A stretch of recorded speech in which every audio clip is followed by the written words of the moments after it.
नमस्कार दोस्तों, real education channel में आपका हार्दिक स्वागत है। दोस्तों आज हम बात करने वाले हैं एक्सिस बैंक के बारे में।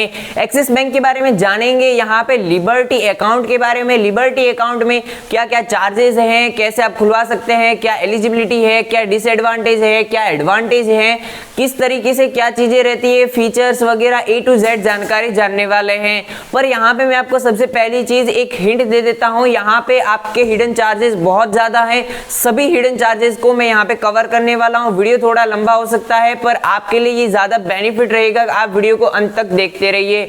आपको थोड़ी आवाज आज दोस्तों क्लियर नहीं देखने को मिल रही होगी। आवाज क्लियर ना होने का कारण है बाहर बारिश हो रही है, जिसकी वजह से आपको थोड़ी नॉइस जरूर देखने को मिल रही है। तो चलिए आगे बढ़ते हैं और जानते हैं पूरी जानकारी। वीडियो के साथ बने रहिए। मेरा नाम है पंकज और आप देख रहे हैं रियल एजुकेशन चैनल। तो चलिए शुरू करते हैं।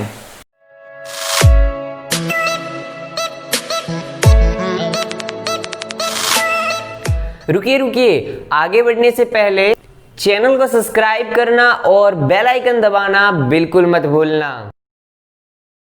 जैसा कि दोस्तों आप सभी को पता है कि एक्सिस बैंक की तरफ से आने वाला लिबर्टी अकाउंट है, उसमें मिनिमम 25,000 रुपए आपको मेंटेन करने रखते हैं। ये जो मिनिमम 25,000 रुपए हम मेंटेन करते हैं ये मंथली होता है, क्वार्टरली नहीं होता है। अगर आप विलेज में रहते हैं, रूरल एरिया में, तो वहां पे आपको 15,000 रुपए मेंटेन करने होंगे जो कि क्वार्टरली होने वाले हैं। अब बात कर लेते हैं इसमें क्या क्या चार्जेस हैं, क्या एडवांटेज है, डिसएडवांटेज है, फीचर्स, एलिजिबिलिटी एंड एवरीथिंग हम इस वीडियो में कवर करेंगे। वीडियो लंबा होगा पर वीडियो को एंड तक देखते रहिए। और यहाँ पे दोस्तों साथ ही साथ सबसे ज्यादा जरूरी चीज और आपको ध्यान रखनी होगी चार्जेस के बारे में। यहाँ पे इतने चार्जेस हैं, अगर आपने एक बार अकाउंट खुलवा लिया तो आप बहुत ही ज्यादा पछताने वाले हो। पर अगर आप, मैं कह रहा हूं, अगर वैसा करोगे तो हो सकता है आप चार्जेस से बच सको। और ये अकाउंट आपको दूसरे भी बेनिफिट बहुत सारे दे रहे हैं, उसके बारे में भी हम जानेंगे।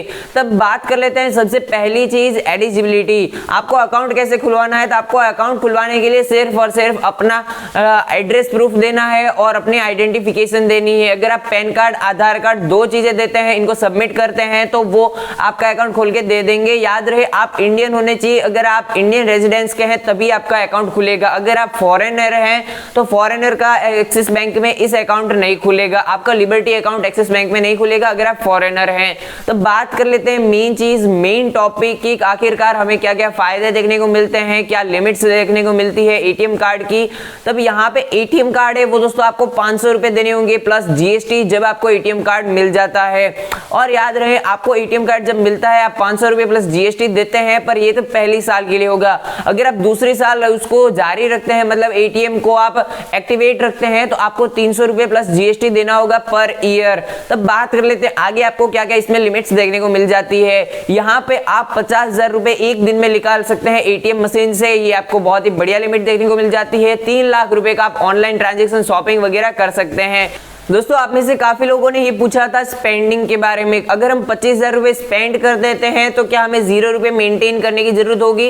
तो बिल्कुल सही है दोस्तों, आपने बिल्कुल सही सुना है। यहाँ पे आप 25,000 रुपए अगर आप स्पेंड करते हैं तो आपको एक भी रुपया उसमें मेंटेन करने की जरूरत नहीं होगी। पर याद रहे एक जरूरी चीज आपको हमेशा ध्यान रखनी है, स्पेंड का मतलब स्पेंड होता है खर्च करना मर्चेंट अकाउंट में। अगर आप किसी को ट्रांसफर कर देते हैं अपने अकाउंट से दूसरे किसी अकाउंट के में पैसे, तो आपको मेंटेन करना होगा, ऐसे आपको काम नहीं चलेगा। अगर आप जैसे किसी को यूपीआई कर देते हैं, पेटीएम कर देते हैं वगैरह, वो कर देते हैं, वो नहीं चलने वाला है। पर अगर आप किसी को यूपीआई या पेटीएम मर्चेंट अकाउंट में करते हैं तो वो आपका स्पेंडिंग के अंदर आएगा और वो स्पेंडिंग का बेनिफिट आपको देखने को मिलेगा। पर याद रहे अगर आप 25,000 से कम स्पेंडिंग करते हैं, भले एक भी रुपया हो, तब भी आपका चार्ज करने वाला डायरेक्ट 500 रुपए आपके अकाउंट से कट जाएगा अगर आप उसमें कम रखते हैं तो। अब बात कर लेते हैं आगे आपको क्या क्या देखने को मिलता है। तो यहाँ पे मैं आपको बता दूं, आगे आपको देखने को मिलता है कैशबैक। यहाँ पे कैशबैक क्या क्या देखने को मिलता है? 5% आपको कैशबैक देखने को मिलता है। कैशबैक मिलेगा जब आप स्पेंडिंग करते हैं तब। और याद रहे ये जो मैक्सिमम रहने वाला है 500 रुपए तक रहने वाला है, 500 रुपए से ज्यादा नहीं देखने को मिलेगा। अगर आपका बर्थडे मंथ है, मतलब जिस मंथ में आपका बर्थडे आता है, अगर आप उस मंथ की बात करें तो वहां पे आपको 1000 रुपए कैशबैक मैक्सिमम देखने को मिलेगा। और दोस्तों इसमें ये बेनिफिट मिलता है कि हर 3 महीने के बाद में आपको फ्री वाउचर्स देखने को मिलते हैं।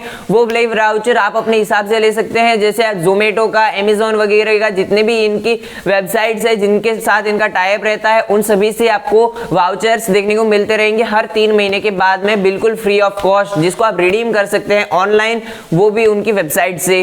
अब दोस्तों इंश्योरेंस की बात करें तो इंश्योरेंस यहाँ पे आपको देखने को मिल जाता है, हॉस्पिटल कवर देखने को मिलता है, एक्सीडेंट कवर देखने को मिलता है और साथ ही साथ एयर एक्सीडेंट कवर भी देखने को मिलता है। इसके अलावा ये 3 इंश्योरेंस है, इसके अलावा आपको कोई भी दूसरा इंश्योरेंस नहीं देखने को मिलता है। हॉस्पिटल कवर का है वो सिर्फ 20,000 का इंश्योरेंस है और एयर एक्सीडेंट का 1 करोड़ का इंश्योरेंस देखने को मिलता है, जो कि बहुत ही अच्छी बात है। अब दोस्तों काफी लोगों ने मुझे ये सवाल पूछा था, जैसे हम 25,000 रुपए इसके अंदर मेंटेन करना होता है, अगर हम 25,000 रुपए बाई चांस नहीं मेंटेन करते हैं तो हमारे साथ क्या होगा।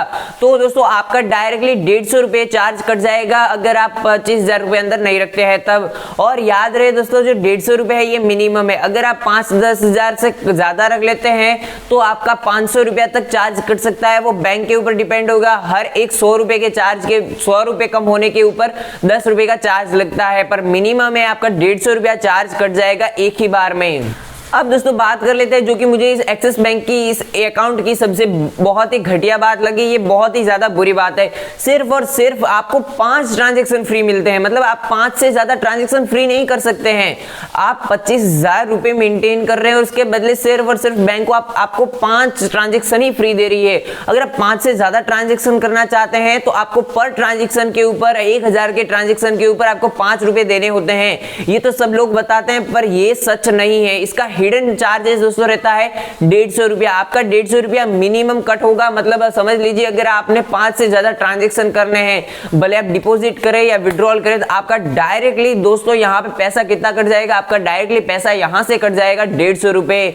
और दोस्तों साथ ही साथ अगर आप मेंटेन नहीं करते हैं तब भी आपका 150 रुपया कट जाता है। अगर आप ट्रांजेक्शन ज्यादा करते हैं तब भी आपका 150 रुपया कट जाता है। यहाँ पे ज्यादा क्या, सिर्फ और सिर्फ आपको 5 ही ट्रांजेक्शन देखने को मिल रहे हैं, ये बहुत ही ज्यादा बुरी बात है। अब दोस्तों एक और इसके चार्जेस के बारे में जान लेते हैं, जो कि मुझे बहुत ही घटिया लगा, अच्छा बिल्कुल भी नहीं लगा।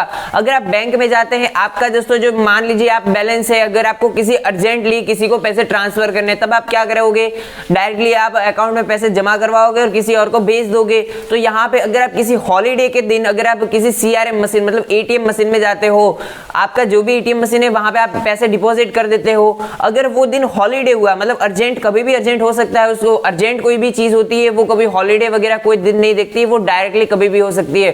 तो अगर आप हॉलीडे के दिन अगर आप पैसे इसके अंदर जमा करवाते हैं तो आपका 50 रुपया आपका ट्रांजेक्शन का फीस है वो लग जाएगा, मतलब आप पैसे जमा करवा रहे हो तब भी आपका 50 रुपया लगेगा। अगर आपका 5 से ज्यादा ट्रांजेक्शन हो चुका है तब भी आपका 150 रुपया कटेगा। अगर आप मेंटेन नहीं कर रहे हैं तब भी आपका 150 रुपया कटेगा। मतलब मान लीजिए अगर आपने एक बार कभी मेंटेन नहीं किया और आपके 5 से ज्यादा ट्रांजेक्शन कट चुके हैं, मतलब 5 से ज्यादा ट्रांजेक्शन हो चुके हैं, तो उस समय आपका डायरेक्टली 300-350 रुपए तो डायरेक्टली कट हो गया। मतलब ये चीज बहुत ही ज्यादा गलत लगी है मुझे, मतलब लोगों को इतना कंफ्यूज कर दिया है कि लोग समझ ही नहीं पा रहे हैं कि कब ट्रांजैक्शन का कब चार्ज लगता है और कब क्या करना है। ये चीज मुझे सबसे ज्यादा घटिया लगी है। पर फिर भी इसकी सर्विस देखें तो सर्विस आपको अच्छी मिलती है, जितने भी दूसरे सरकारी बैंक से उनकी से सर्विस अच्छी देखने को मिलती है। पर ये घटिया चीज है कि ये ट्रांजैक्शन के इतने सारे चार्जेस ले रहे हैं और कस्टमर को बता भी नहीं रहे हैं। लास्ट में जाके कस्टमर को पता चलता है कि इतने सारे हिडन ट्रांजैक्शन थे, इतने सारे हिडन चार्जेस थे, जो कि कस्टमर को लास्ट में पता चलने पर वो भी कुछ कर नहीं सकता है।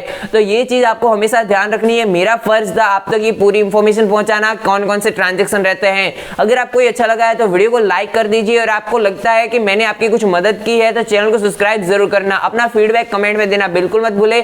आशा करता हूं जो इंफॉर्मेशन मैंने आज तक पहुंचाई आपके लिए फायदेमंद रहेगी। वीडियो देखने के लिए आपका बहुत बहुत धन्यवाद। जय हिंद, वंदे मातरम।